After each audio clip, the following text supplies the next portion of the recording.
the third Sunday of June, the 18th to be specific, a day that the world has set aside to celebrate all the fathers around the world. Happy Father's Day to you and yours from us. But first, to topics.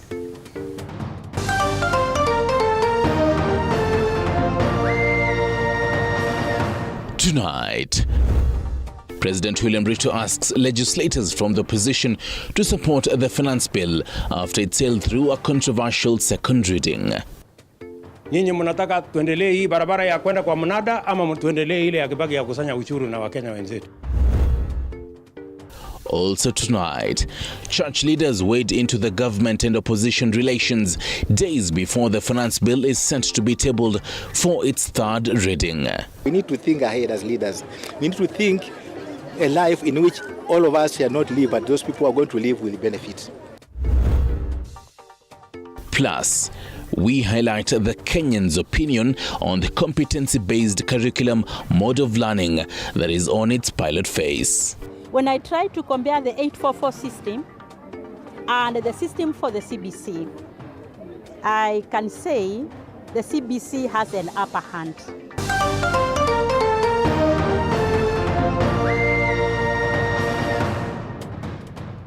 Welcome to the Bulletin. Rhoda Nyama is on the sign language docket.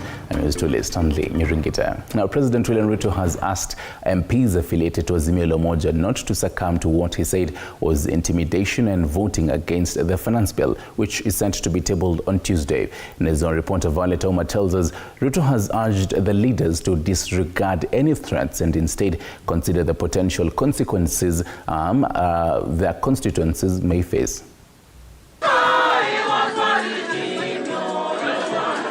Finance Bill 2023 dominated in speeches of leaders led by President William Ruto, together with the national and county leaders who were in attendance of a church service at Anglican Church, Milimani, Kakamega County. The head of state defended the bill, which has elicited mixed reactions among Kenyans, reiterating it is a solution to problems facing Kenyans. He urged elected leaders from both government and opposition sides to support the bill that will spearhead devolution. Wamechukua deni yetu ilikuwa 4 trillion. Sasa hii imefika karibu 9 trillion. Ndio hiyo Kenya karibu inapigwa mnada. Nyinyi mnataka tuendelee hii barabara ya kwenda kwa mnada ama tuendelee ile ya kibaki ya kusanya ushuru na Wakenya wenzetu? Wajumbe wetu wanahangaika, hawajapata CDF kwa muda. How are you going to get CDF if you do not ratify the taxation measures? Ruto promised to collaborate with counties in ensuring balanced distribution of resources regardless of party affiliations, with county chiefs present in agreement with the head of state. As a country, we had been living a lie. We were living beyond our means. Rais amesema hapana, let us do things right. Mheshimiwa Rais, I want to confirm you today ya kwamba on behalf of the 47 governors, we are supporting your initiative to collect taxes. We have put a plan on how we are going to work with these counties so that we can make sure that the 100 billion shillings we use to import, hiyo 100 billion shillings tulipe wakulima wetu hapa watuzalishie hiyo edible oil ndio tuweze kwenda mbele kama Wakenya. At a separate event, the Narok County Governor Patrick Ole Ntutu echoed the same sentiments, saying the Finance Bill 2023, if passed, will help raise revenue to fund counties. For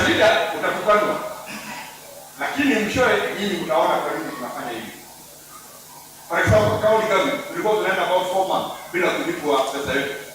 Mimi ndio napambana na hawa MTS, tunaona na banks ili tuweze mshahara ikifika watu walipwe. Kwa sababu we understand what the president is trying to do. The Finance Bill 2023, which was amended by the National Assembly Finance and Planning Committee, tabled on Tuesday, seeks to raise 311 billion shillings, which is 100 billion shillings higher than the initial bill. President William Ruto will assent to the bill if it manages to weather the fierce barrage of debate in Parliament. Reporting for TV47, I'm Violet Ouma. And we know the church has called for reconciliation between the government and Azimio, with Archbishop Philip Anyolo taking the lead in the call. And as Flora Lemuki tells us, the church leaders have emphasized on the importance of unity and collaboration within leadership circles. Catholic bishops in Kenya, under the guidance of Archbishop Philip Anyolo, have stepped forward to address the ongoing dispute between the government and the Azimio coalition. The religious leaders have called upon the Kenya Kwanza government and Azimio to find a common ground and work together for the betterment of the nation. This even as President William Ruto slammed Azimio la Umoja coalition, accusing them for derailing the government's efforts to revive the economy. We need to think ahead as leaders. We need to think a life in which all of us shall not live, but those people who are going to live will benefit. But many a time, as leaders, we are prone to think of what I'm living now, what I'm earning now, the part of my cake, and therefore the others, that's who are going to come, will have nothing. Unaweka sufuria kwa kichwa, unaenda kwa barabara hapo, unatangatanga, alafu unarudi. Kenya itabadilika namna gani? Na sufuria kwa kichwa. This even as President William Ruto slammed Azimio la Umoja coalition, accusing them for derailing the government's efforts to revive the economy. Ruto defensively called upon the members of parliament aligned to Raila Odinga-led faction not to be intimidated for voting in support of the controversial Finance Bill 2023, where a section of MPs have been summoned by their respective party disciplinary organs. ODM Secretary General Edwin Sifuna wrote a letter to 28 members of parliament, issuing a 48-hour ultimatum to respond to shockers why disciplinary action should not be taken against them. Wacheni Kiingereza mingi nini sijui nini, sijui umeandikiwa barua na sijui chama gani. Wewe unaandikiwa barua na chama na hawa wenye walikupatia kura, barua yao umesoma? Wednesday, the controversial bill sailed through the second reading with 176 MPs supporting it against 81 who opposed it. Ruto questioning why the legislators would be forced to reject the bill, yet a huge number of youth are said to benefit from jobs to be created through the various policy interventions in the bill. And at one point, the president posed to the crowd whether the MPs should approve or reject it, the proposed revenue-raising measures. Njia ingine ni hii ya watu ya handshake. Wamechukua deni yetu ikuwa 4 trillion. Ndio hiyo deni saa hii imefika karibu 9 trillion. Ndio hiyo Kenya karibu inapigwa mnada. Nyinyi mnataka tuendelee hii barabara ya kwenda kwa mnada ama tuendelee ile ya Kibaki ya kusanya ushuru na Wakenya wenzetu? The visit to Kakamega County marks President William Ruto's third engagement in the region, where pundits opine that he has strategically aimed to build support and garner goodwill. Assisted by Prime Cabinet Secretary Musalia Mudavadi, National Assembly Speaker Moses Wetangula, and UDA Sec Gen Cleophas Malala, the president has embarked on a charm offensive to solidify his position and rally. Flora Lemuki, TV47. And Member of Parliament Mary Mengi has called upon Kenyans to support President William Ruto's tax collection initiative so as to fund government activities without borrowing. Speaking at Karoti Girls in Mwea during a prize-giving day, Mengi said that paying taxes is the only guarantee for the electorate to demand services from the government. The MP said that there are only two ways of raising revenue, either through tax collection or through borrowing, which might derail development agenda for the country. She also said that President William Ruto has the capabilities of resuscitating the economy the way the late President Mwai Kibaki did when he took over power in 2002. I take you back to the year 2002 when our late President Mwai Kibaki came to power in 2002. We were discussing a budget of 218 billion. At the time he left, we were discussing 1.45 trillion.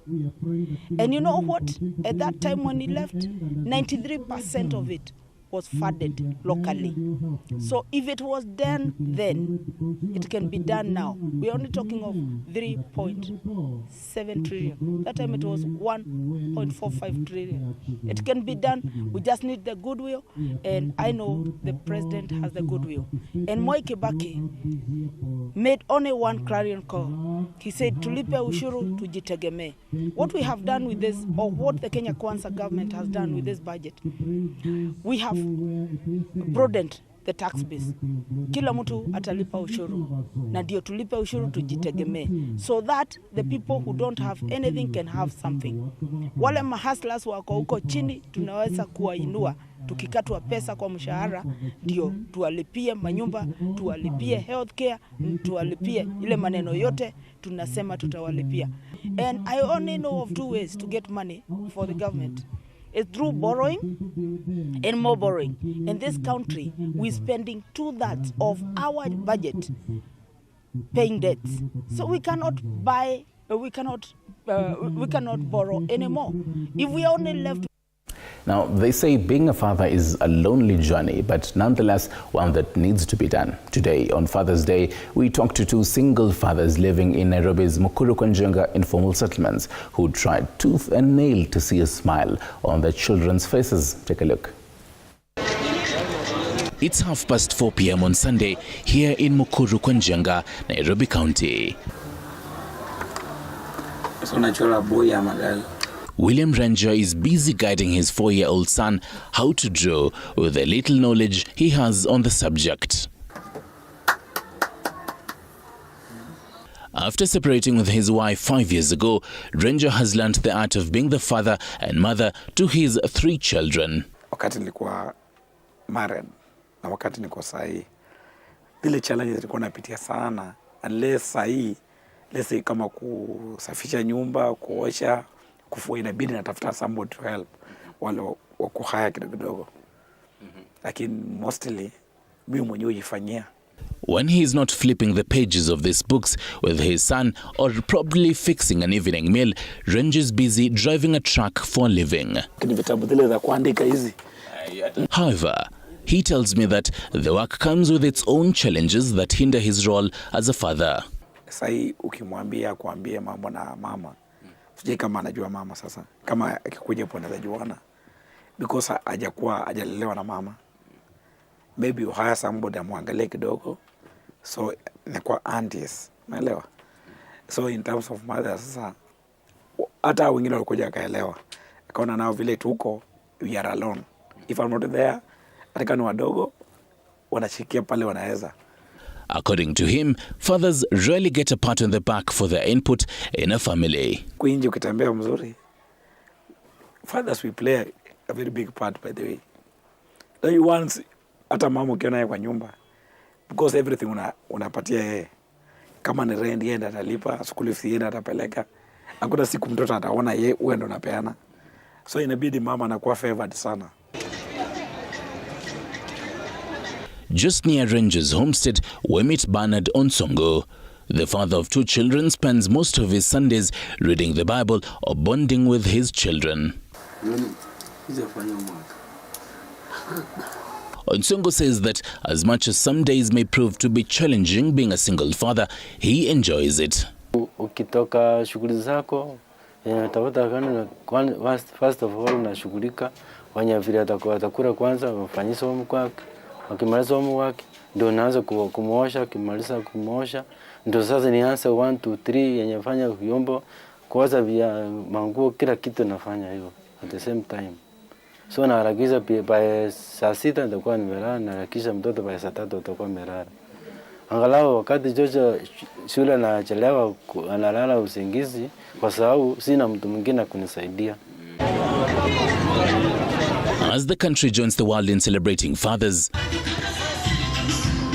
a group of fathers in Bungoma County have come together to donate blood as a way to commemorate the day. Martin Simiyu, a resident in Bungoma County, tells us that fathers should take more responsibility in their roles in the family. Sisi kama wanaume tunasema kitu ya kwanza, ukikuwa na mtoto hata Somalia, somesha huyo mtoto. Huyo ni mtoto wako, ni damu yako, usiwache. Kitu ya pili, wakati kuna shida kwa familia yako, toka nje, ongea na wenzako. Naturally wanawake nafaa kuwa pampered. Kila kitu yenye wanafanya lazima ikuwe acknowledged kwa sababu sisi tunaleta uhai. Tunaibeba ndani mwetu mpaka actualize ikuwe mtu. So ni hiyo value watu wana attach kwa mama, ndio maana unaona siku ya mama inapewa uzito kuliko ya baba. And for a man who mostly keeps a straight face, spending most of the time ensuring the country is safe, Interior Cabinet Secretary Kithure Kindiki Sunday likened his job to being a father, saying it is a difficult and lonely job, but nonetheless has to be done. Nipongeze wanaume wote wa hapa Maragwa, wanaume wote wa Murang'a, wanaume wa Kenya, wanaume wa dunia nzima kwa kazi nzuri, kazi ngumu ya kuwa baba.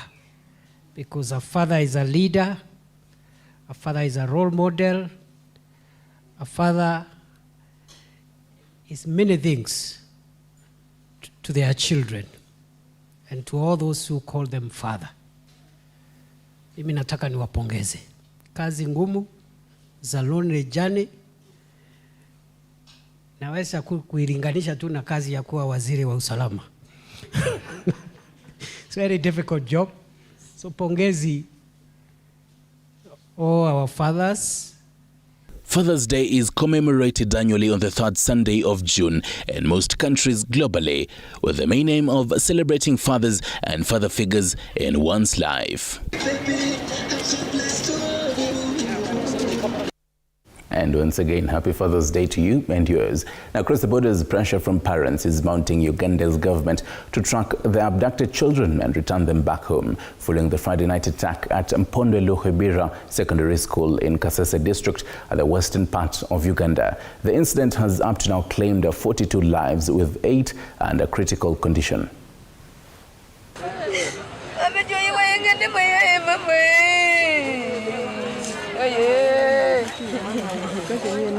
At the early 1990s, when the cronies of Idi Amin Dada, the former president of Uganda, emerged as an anti-government group to fight the leadership of the current president, Yoweri Kaguta Museveni, over what they termed as an operation of the Islamic group, they never knew that 30 years later they will remain a topic of discussion globally over their inhuman act to young innocent school-going kids at the far western part of Uganda.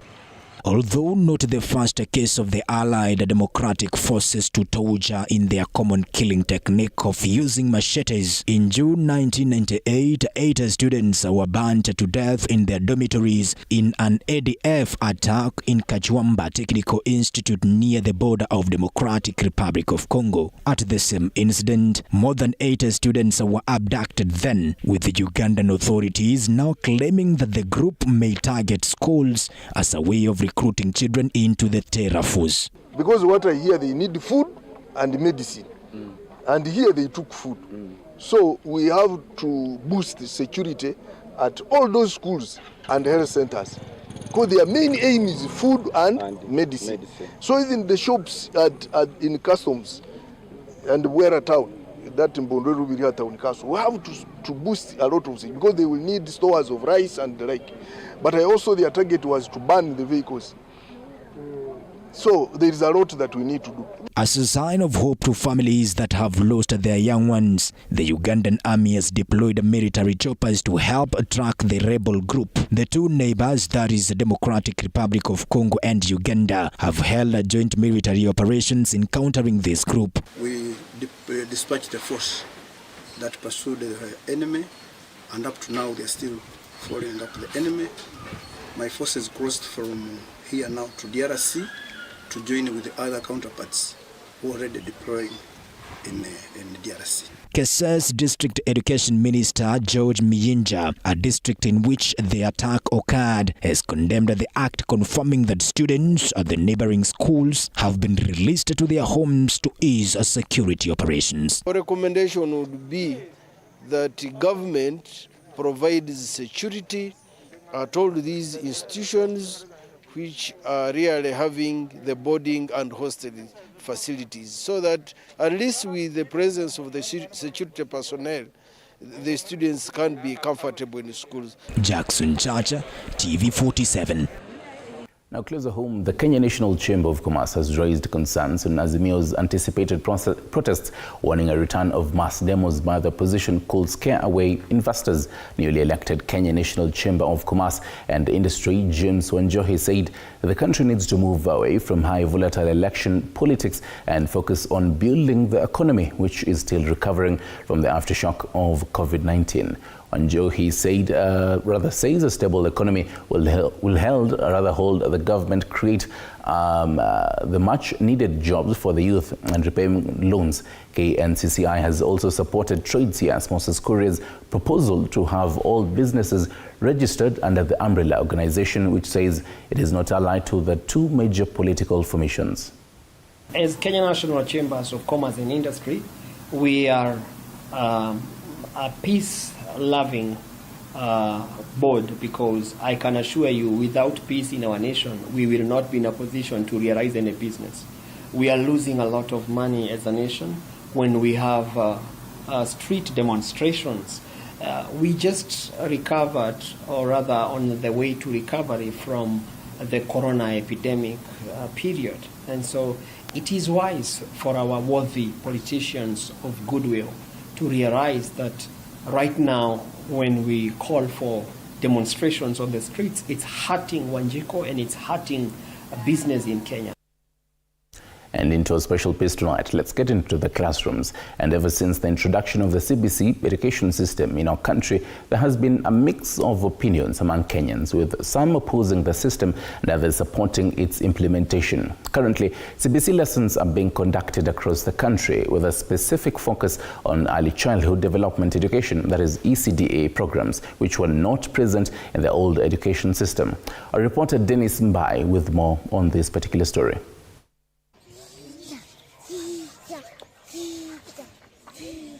CBC programs appear to empower young learners by equipping them with knowledge and skills that surpass those acquired on the previous 844 system. We take a close look at the CBC curriculum with a particular emphasis on ECDE education in local schools.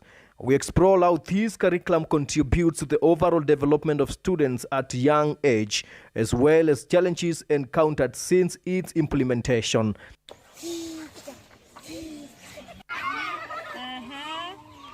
During our investigation, we discovered that students in ECDE programs have some level of problem-solving abilities, even at their tender age.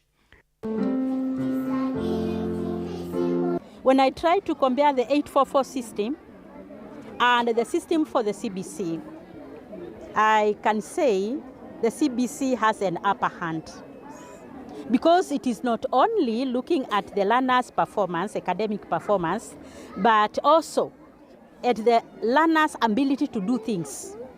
And I think when we look at Kenya today, employment is scarce, and these learners, when they emulate other people who can recite, who can sing, who can do things, I think they will have a very bright future.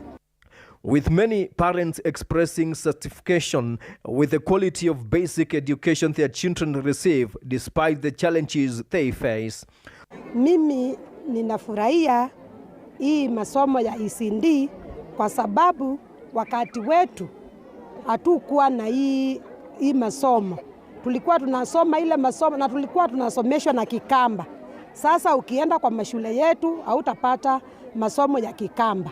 Wanafunzi wanasomeshwa kwa Kikamba, wanasomeshwa kwa lugha ya Kiingereza, Kiswahili. Sasa tunafurahia hiyo. Unaona mtoto anaelewa vizuri na anashika vitu zake haraka haraka. Vitu mingi anafanya kupitia mikono yake mwenyewe, afanyiwi na mzazi. Simsaidii chochote, but zile vitu mob ndiye anafanya peke yake. However, there are still some pressing issues affecting ECD programs in the country. Teachers employed by county government face salary challenges, and students often lack access to adequate food and classrooms. There are many schools without these classes. You find that the classes are like ruins, that they are sort of neglected. Parents struggle so much to see that they keep their children in school. They also feed them.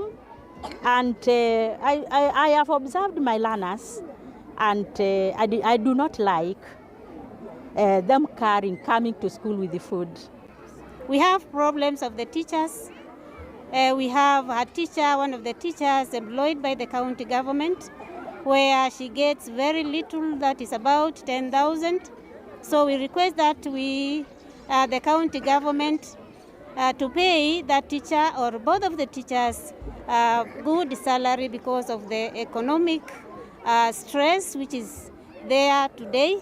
One of the notable aspects of ECD education is the students' proficiency in singing traditional songs and reciting poems, showcasing their impressive abilities at such young age.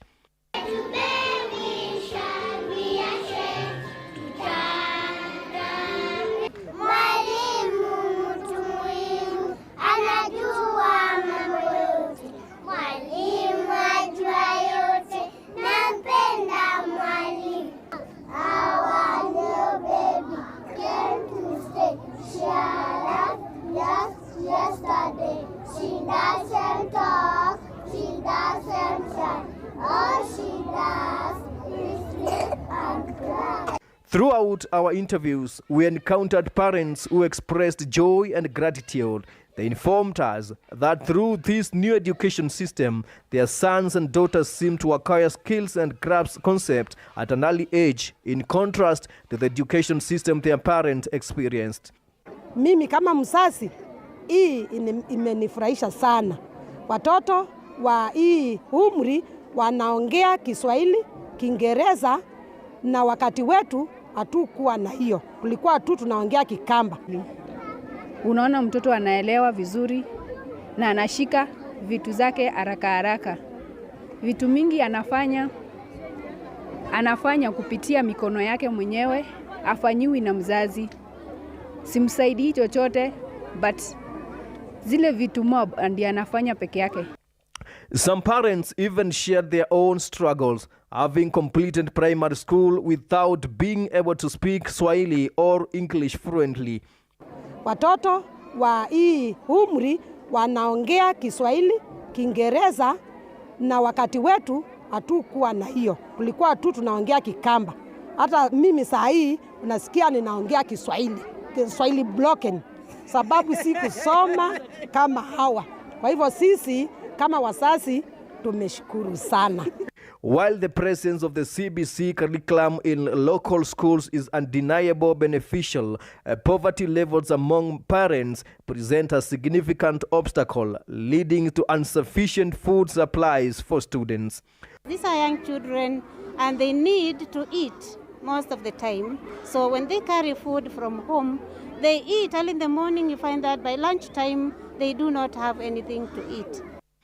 Education experts emphasize that despite the financial burden and challenges associated with the CBC system, it has the potential to profoundly impact current students by equipping them with essential skills and knowledge surpassing those provided by the previous education systems. Nevertheless, there are critical issues that need to be addressed, such as teacher payment disparities and the provision of adequate resources for students. We have a big burden in the ECD. The county government has tried, but I would insist that they get at least a second count teacher, because it is very hard for a PP1 and PP2 teacher, who is the government teacher. One maybe is getting a better salary, and the other one, the parents are standing for. The parents feel it a little bit hard. Everything is just a matter of time. And now it is just a matter of time before the real impact of CBC are felt in the community. Nicholas Mbai reporting for TV47, Machakos County. Thank you for that, Nicholas Mbai. a beautiful and an informative piece. We definitely have to see how the CBC program will unfold in the country. Real quick, let me take a look at what you're telling us on our socials. On Facebook, Glad Schultz says that's a lie. There are many other ways Kibaki expanded the tax base. He didn't overtax people, and he should also tell her constituents that this government is overspending. Joseph Emmanuel says this guy just increased his state house budget, that of his deputy and prime minister, by 3.4 billion. That is on the story that we had for you earlier, matters backing of the finance bill. Statements by the Moya Member of Parliament, Mary Maingi. On that note, we take a short break. We'll be right back with more. Stick around.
It is a miracle for Thomas Kibent, a 53-year-old teacher, to be alive today after he was shot by bandits in 1978 when he was still a young boy herding his father's livestock in Kagir area of Baringo North. The attack left Thomas blind, but he did not give up. He rose through ranks to become the head teacher of Kagir Primary School, where he opted to help the children from the vicinity.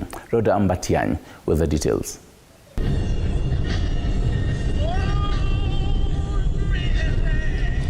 After 5 hours of crisscrossing across the dusty roads of Baringo County, we finally arrive at Kagir Primary School.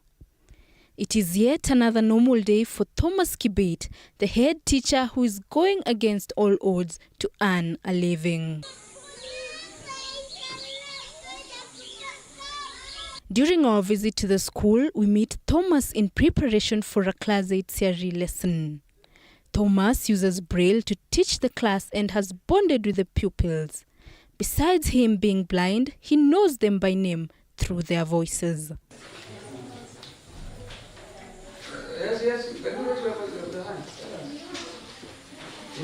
He narrates to us his inspiring story of how he endured a life-altering event that left him blind, and the tremendous challenges he faced before rising to become the remarkable person he is today. Jamii yetu ilifahamiwa, tuko katika eneo hili na ng'ombe kuchukuliwa yote wakati hiyo, na katika hali hiyo mimi niliweza kupigwa risasi. Kwa hivyo kutoona kwangu ni kwa ajili ya hiyo ni bullet ambayo vilikonga mimi kutoka pande ya kulia kutoka mambo ya kushoto kakata wa yote ya macho. Sasa tangu siku hiyo mimi ndio nikapoteza macho. Hiyo ndio sababu ya imenipelekea mimi kukosa kuweza kuona. The journey to education was far from a walk in the park for him.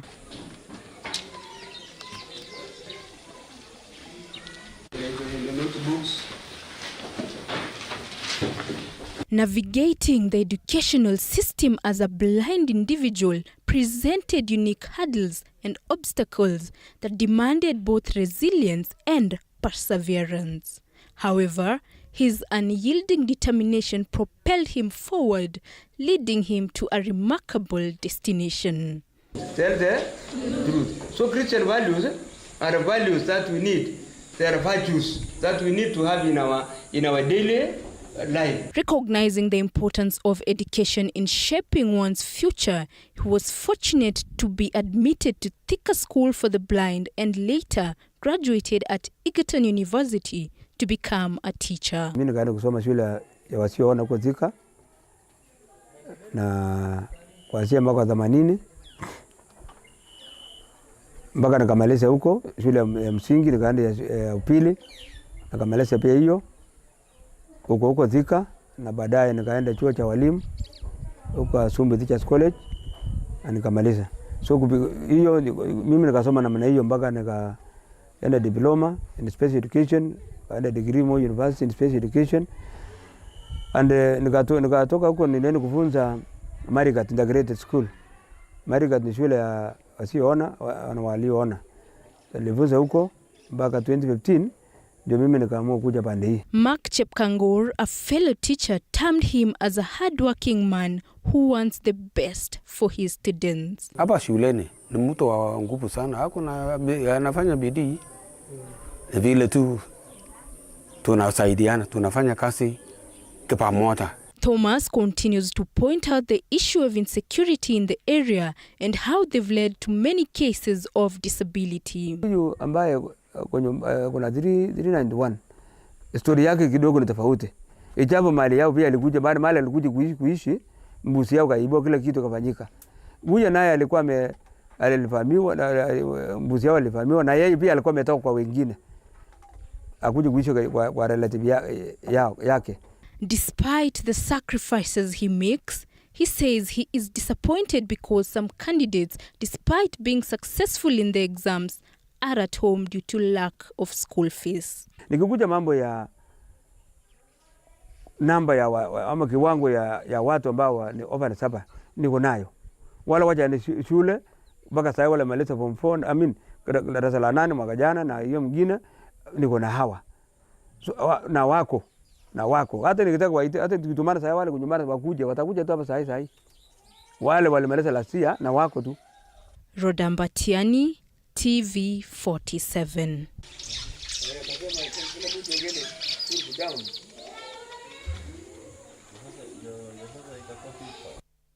And some business news. After reading the East African Community EAC budget, Kenya's currency is said to continue losing value as businessmen and women at the borders grapple with the fear of closing down the businesses due to the exchange of the Kenyan shilling and the Ugandan shilling. And as the reporter Dennis Otieno tells us, business persons from Uganda at the Busia border are now opting to ditch Kenya and take the businesses to Uganda where conditions are deemed favorable. Take a look. Busia Border Foreign Exchange Business Association chairperson Francis Makomjo reveals that their businesses have been greatly affected because they depend on clients from Uganda who, unfortunately, due to the weakening Kenyan shilling, have stopped exchanging the Ugandan shilling for the Kenyan shilling since the latter is tremendously losing value. Shilingi tuseme kuanzia last year mwisho mpaka huu mwaka ya 2023 tumekuwa affected. Sababu shilingi imeelekea kudrop each day. Kila siku ina drop. Na ikidrop tunakuwa affected. Sababu hata kama jana labda ulikuwa na exchange bei fulani, leo unapata bei ingine, kesho ujui utakutana na bei gani. Sasa imeleta changamoto ambaye sasa tena imetuletea sisi ni kama tuko kupoteza. Makomjo, who has a vast experience of the foreign exchange business at the Busia border, now says their businesses are facing the risk of closure in the case the Kenyan shilling will continue to lose its value. Juzi shilingi imekuwa kwa shilingi 30 kwa shilingi, lakini sasa imesa drop inaelekea 25. Sasa hiyo hata wenye walikuwa wana trade pande hii wanaleta products commodities zao kuuza pande hii wenye tumetegemea hasa sasa hawapati, sababu wakikuja wakiuza vitu yao pesa hapana toka. Exchange imesaharibu kila kitu. Almost it has rendered us jobless. Sasa hakuna kazi. The foreign exchange expert says the situation will plunge Kenya into retrogressive trends of the olden days in history, where the nation faced major challenges in foreign exchange. Ilikuwa kwa 29 ama 30 ama 31, hapo shilingi ya Kenya ilikuwa strong. Lakini sasa saa hii imerudi inaelekea makati ilikuwa nyuma huko miaka za 1990s huko ndio ilikuwa shilingi ilikuwa ina change kwa 15,500. Lona Nabozo is a grocery vendor from Uganda who points out that doing business in Kenya is not attractive anymore since she's counting losses and has been forced to return to her home country where the conditions are favorable. She represents one of the many cases of Uganda's business persons going back to sell in their country. Sasa hii maisha ni ngumu kwa sababu juu ya change iko chini. Sasa tunaona Kenya si kama kitambo. Utamu maisha Kenya. Hata nafikiria nasema ni baki Uganda ama nini. Sasa inaenda hasara. Sasa kama bado change iko tu chini. Sasa kama mimi nimeanza tu kupanga nifanye kazi nyingine ama nirudi Uganda niweza funga hata kibanda huko Uganda. According to Makomjo, the only way the East African nations can untangle themselves from the crushing economy predicament which devalues their currency is by creating their own East African currency.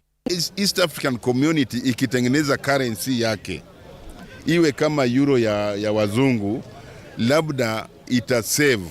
Sasa hata kila mtu, kila inchi na pesa yake, iwe strong iwe weak, itakuwa sasa ni shauri ya hiyo inchi.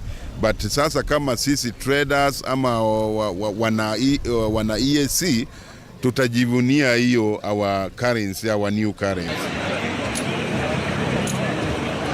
Dennis Otieno, TV47.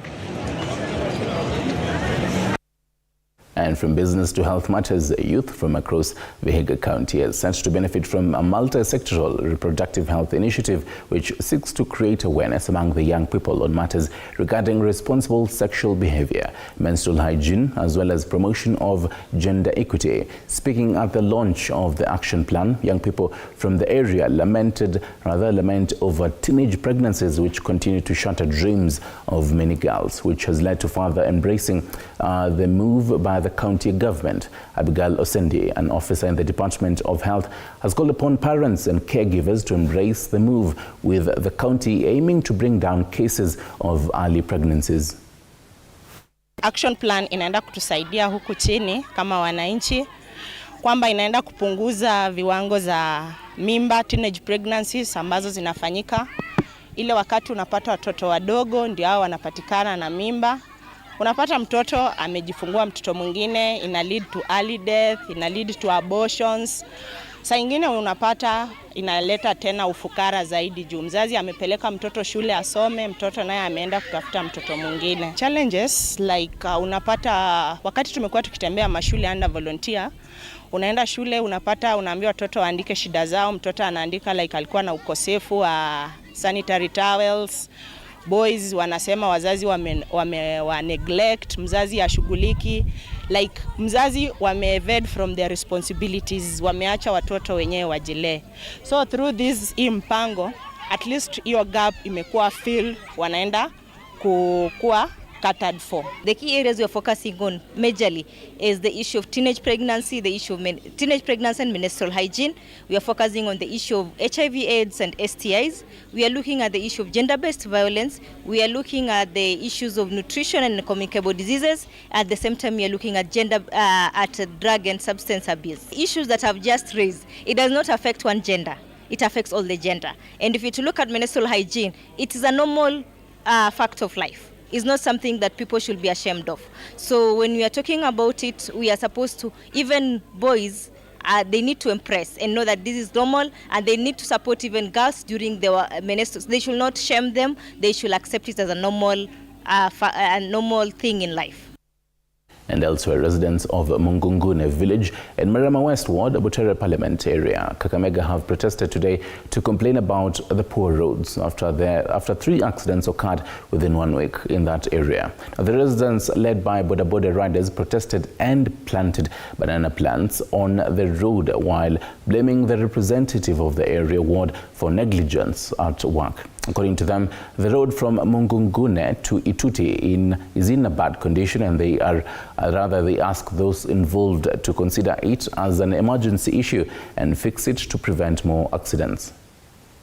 Hii barabara imeharibika karibu ni mwaka moja, na maji ndio inapeleka hii udongo yote. Mtoto mdogo wa nasara kutoka shule ni lazima nisimame hapa ni mngoja akikuja, sababu nahofia anaweza kuanguka kwa hii shimo. Hii barabara imekuwa tisho sana kwa maisha yetu ya watu wa Mungunguni.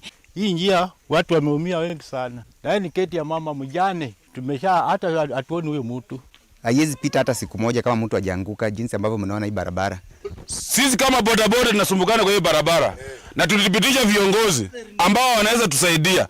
Sawa sana MCA wetu ambaye ni Mr. Saitama alisema kura linunua